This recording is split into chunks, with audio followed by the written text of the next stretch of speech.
irmãos, a graça e a paz do nosso Senhor Jesus a cada um nessa noite, hoje dia de estudo da palavra do nosso Deus.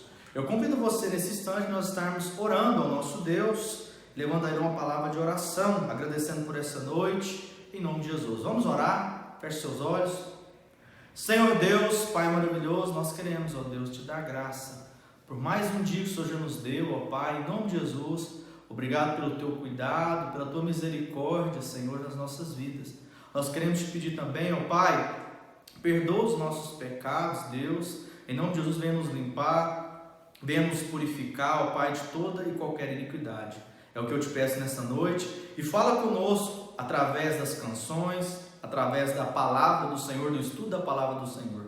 É o que eu te peço nessa noite, Pai querido, em nome de Jesus. Amém. Eu convido você a abrir a sua Bíblia no Evangelho de Mateus, Mateus capítulo 18. Eu vou estar lendo do versículo 1 ao versículo 3. Mateus 18, 1 ao 3 diz assim: Naquela hora, aproximando de Jesus os seus discípulos, perguntaram: Quem é porventura o maior no reino dos céus? E Jesus, chamando uma criança, colocou-a no meio deles e disse: Em verdade vos digo, que se não vos converterdes e não vos tornardes como criança, de modo algum entrareis no reino dos céus. Essa é uma passagem muito interessante, o próprio título diz aqui, o maior no reino dos céus.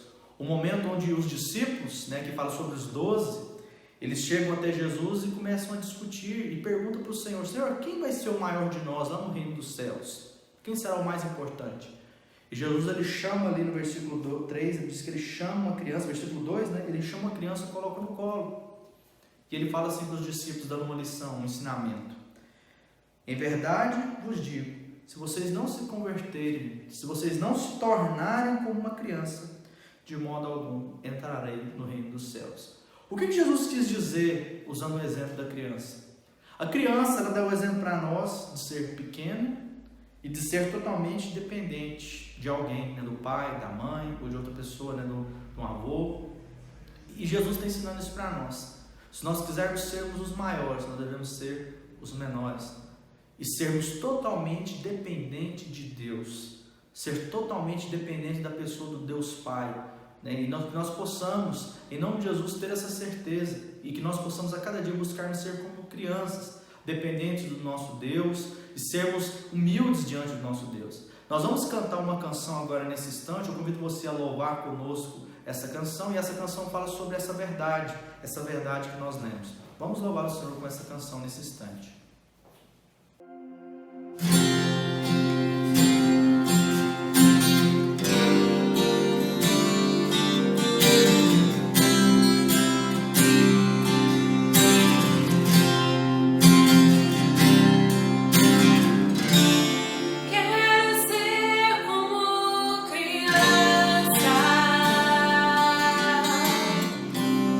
Te amar pelo que é.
Nós vamos agora estar meditando, estudando a palavra do nosso Deus, o qual é o propósito dos cultos de quarta-feira, no estudo bíblico.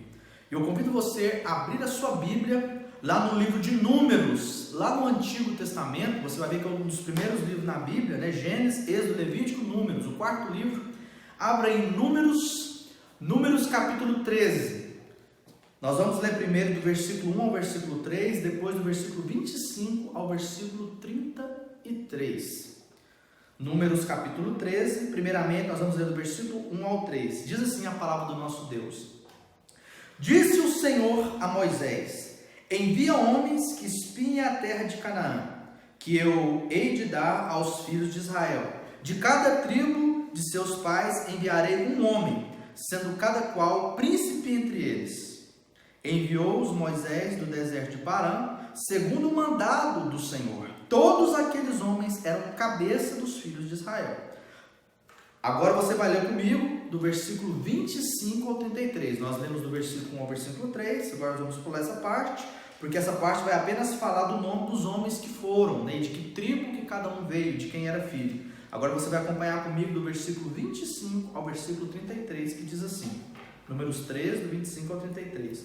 Ao cabo de 40 dias, voltaram de espiar a terra, caminharam e vieram a Moisés e a Arão e a toda a congregação dos filhos de Israel no deserto de Parã, a Cádiz. Deram-lhe conta a eles e a toda a congregação e mostraram-lhe o fruto da terra.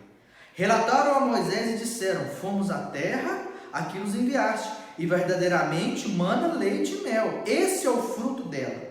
O povo, porém, que habita nessa terra é poderoso, e as cidades muito grandes e fortificadas. Também vimos ali os filhos de Anak. Os amalequitas habitam na terra do Negueb. Os heteus, os jebuseus e os amorreus habitam na montanha. Os cananeus habitam ao pé do mar e pela ribeira do Jordão. Então Caleb fez calar o povo perante Moisés e disse: Eia, subamos e possuamos a terra, porque certamente prevaleceremos contra ela. Porém os homens que com ele tinham subido disseram: Não poderemos subir contra aquele povo, porque é mais forte do que nós. E diante dos filhos de Israel infamaram a terra que haviam espiado, dizendo: A terra pelo meio do qual passamos a espiar é terra que devora os seus moradores, e todo o povo que vimos nela são homens de grande estatura. E também vimos ali gigantes, os filhos de Anak, são descendentes de gigantes, e éramos aos nossos próprios olhos como gafanhotos, e assim também o éramos aos seus olhos. Amém. Vamos orar?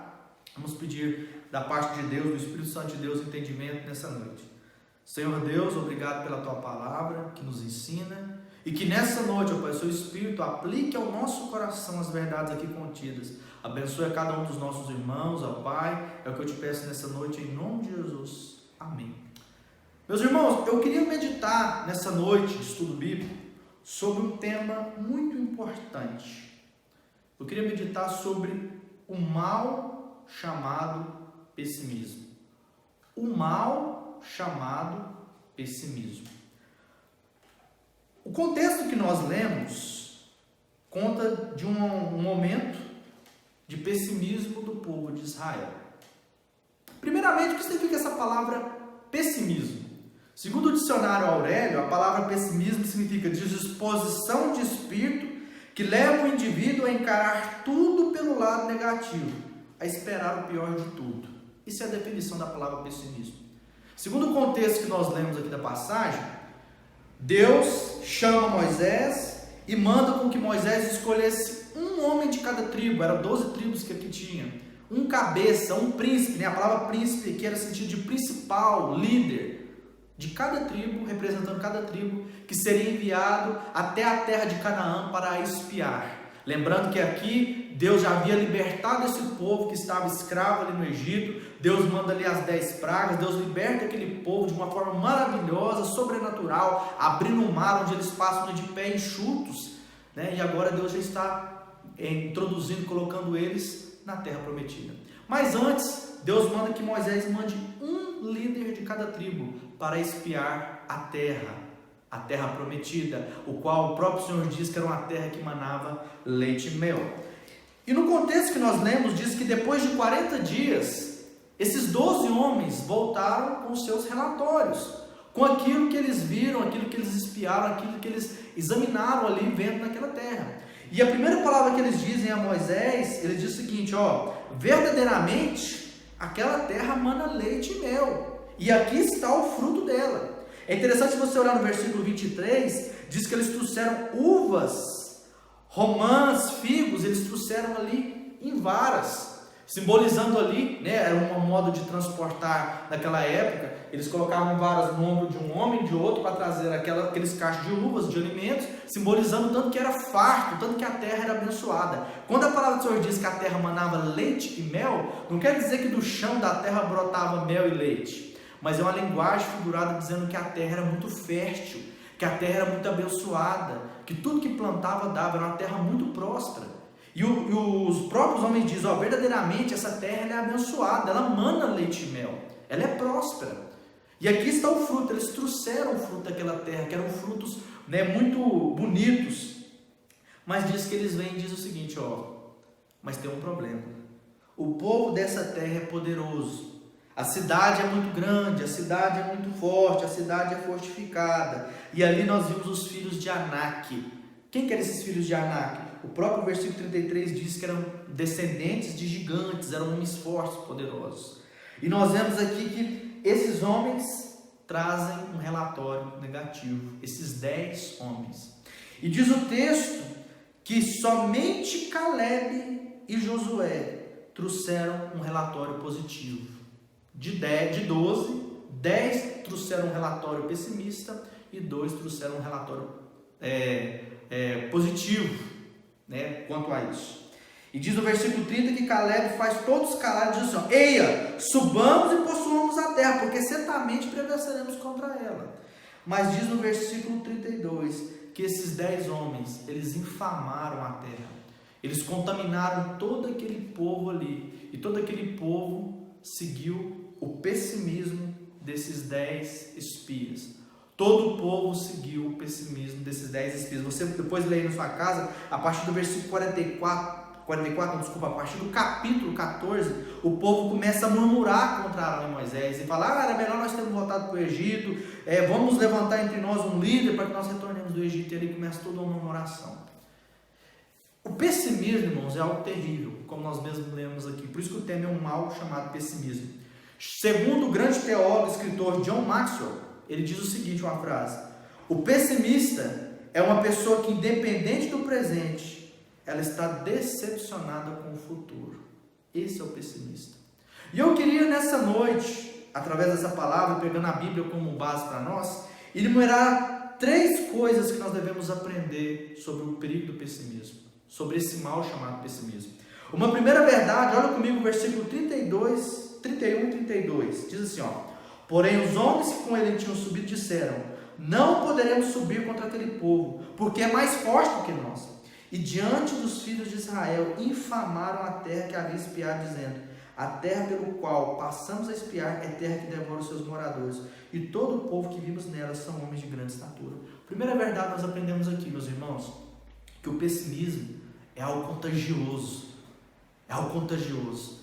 10 homens conseguiram contagiar ali todo um povo, milhares de pessoas, homens, mulheres, crianças que estavam ali, muitas pessoas. 10 pessoas infamaram o pessimismo.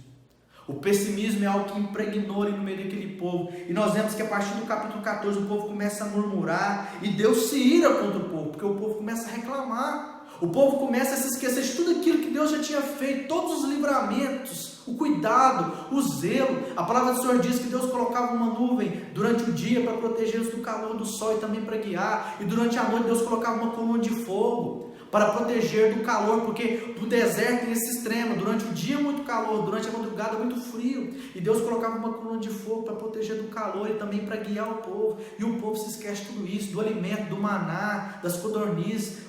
O povo começa a murmurar, mas por causa de um pessimismo. E nós vemos aqui uma primeira coisa, meus irmãos: o pessimismo é contagioso. Por isso nós devemos tomar muito cuidado com o pessimismo.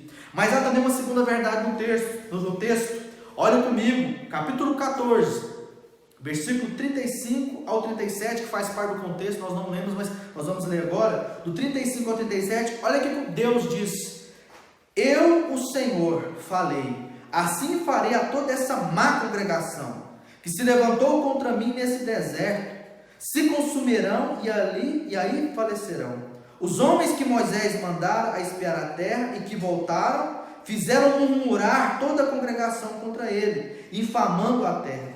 Estes mesmos homens que infamaram a terra morrerão de praga perante o Senhor. Segunda coisa que nós aprendemos aqui: primeiro, que o pessimismo é contagioso. O próprio Deus diz aqui que esses espias, eles infamaram a terra, eles fizeram com que o povo murmurasse, porque eles passaram o pessimismo deles para o povo.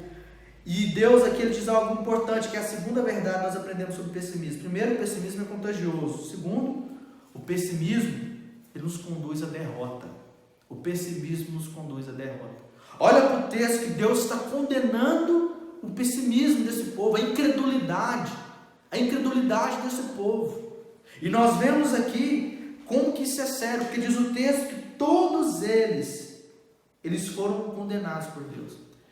Tanto os 10 espias que não creram, e tanto aquela geração que não creu, que murmurou, que não acreditou na promessa de Deus, que Deus tinha prometido que daria a terra, eles não entraram na terra prometida, na terra de Canaã.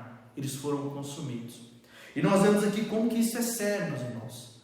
O pessimismo, em primeiro lugar, ele é contagioso. Em segundo lugar, o pessimismo nos conduz à derrota. Porque o pessimismo, ele mostra em nós a falta de fé, a falta de confiança em Deus. O pessimismo, ele não nos deixa descansar nos braços do nosso Deus, confiar, esperarmos em Deus. Porque o pessimismo nos conduz à derrota, é algo condenado por Deus. Mas eu queria concluir com uma terceira verdade muito importante. Primeiro, o pessimismo é contagioso. Segundo, o pessimismo conduz à derrota. Terceira verdade, olha comigo o versículo 30. Capítulo 13, versículo 30, diz que então Caleb fez calar o povo perante Moisés e disse: eia, subamos e possuamos a terra, porque certamente prevaleceremos contra ela. Capítulo 14, agora versículo 9: tão somente não sejais rebeldes contra o Senhor, não temais o povo dessa terra, porquanto como pão os podemos devorar. Retirou-se deles o seu amparo, o Senhor é conosco, não temais. Terceira verdade que eu deixo para nós, meus irmãos: o pessimismo, ele precisa ser vencido. Ele precisa ser vencido. Primeiro, o pessimismo ele é contagioso. 10 homens contagiaram ali milhares de pessoas. O pessimismo, segundo, ele nos conduz à derrota, porque Deus condena o pessimismo. E terceira verdade, o pessimismo precisa ser vencido, ele precisa ser derrotado.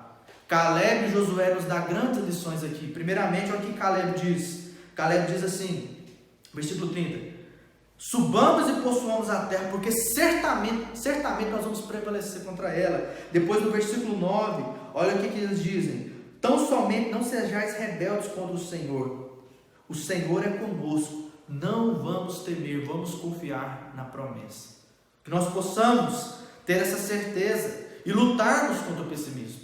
E o que Caleb está nos ensinando aqui? O pessimismo, ele não vai ser vencido com um pensamento positivo. Tem sido falado tanto sobre isso, né? A força do pensamento positivo. Eu vou vencer, eu vou conseguir, eu vou vencer. Não é assim.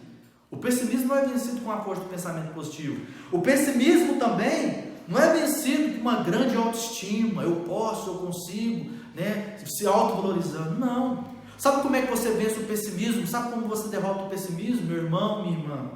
Com a fé. Com a fé. Por isso que Caleb diz aqui, ó, o Senhor é conosco, não temais. É com a fé. A palavra do Senhor diz, Abacuque, do capítulo 2, versículo 4, Abacuque diz que o justo vive pela fé. O justo não vive apenas pelo aquilo que ele vê, o justo vive pela fé no Senhor Jesus, nosso Salvador. Romanos 10, 17, o apóstolo Paulo diz que a fé, como que ela vem? Ela vem pelo ouvir a palavra de Deus. Quanto mais nós alimentarmos a nossa mente, o nosso coração com a palavra, mais nós vamos estar nos enchendo de fé através da oração. E o pessimismo, ele não vai ser vencido com a força do pensamento positivo, ele não vai ser vencido com a sua autoestima alta, mas você vai vencer o pessimismo com fé, se enchendo cada vez das promessas. Josué e Caleb, esse exemplo, eles confiaram na promessa, e é interessante que eles não negaram que os homens eram poderosos, eles não negaram que a cidade era forte. Ter fé não quer ser uma pessoa que dá um tiro no escuro. Eles reconheciam que a cidade era forte, mas eles reconheciam que mais forte era aqueles que estavam com eles, que é Deus, que é poderoso. Queria deixar essa palavra com você nessa noite, em nome de Jesus, que nós possamos combater o pessimismo, e a única forma da gente combater o pessimismo é uma confiança plena em Deus, assim como Josué e Caleb. Eu queria concluir lendo um versículo, Romanos 8,37, o apóstolo Paulo nos diz: somos mais que vencedores por meio daquele que nos amou. Em Cristo Jesus nós somos mais que vencedores. A nossa força, a nossa fé está nele. Que Deus te abençoe. Eu queria orar nesse instante, terminando o nosso estudo bíblico. Senhor Deus, obrigado por essa noite. Obrigado pela tua palavra que nos mostra e nos incentiva a lutarmos, a irmos contra o pessimismo, Pai. Porque o pessimismo é algo contagioso, o pessimismo nos conduz à derrota. E nós precisamos, ó Pai, vencer, ó Pai, derrotar o pessimismo. Mas nós só vamos conseguir isso com a fé. Aumenta o nosso coração, ó Pai, com a tua fé. Enche o nosso coração da tua fé, a nossa mente. Que nós possamos confiar e descansar no Senhor. É o que eu te peço nessa noite, em nome de Jesus. Amém. Que Deus te abençoe, que Deus te fortaleça, que Deus aumente a sua fé e que você possa caminhar pela fé, como nós aprendemos aqui, olhando para o Senhor, sabendo que Ele está cuidando de nós. Deus abençoe a cada um nessa noite, em nome de Jesus. És o meu refúgio,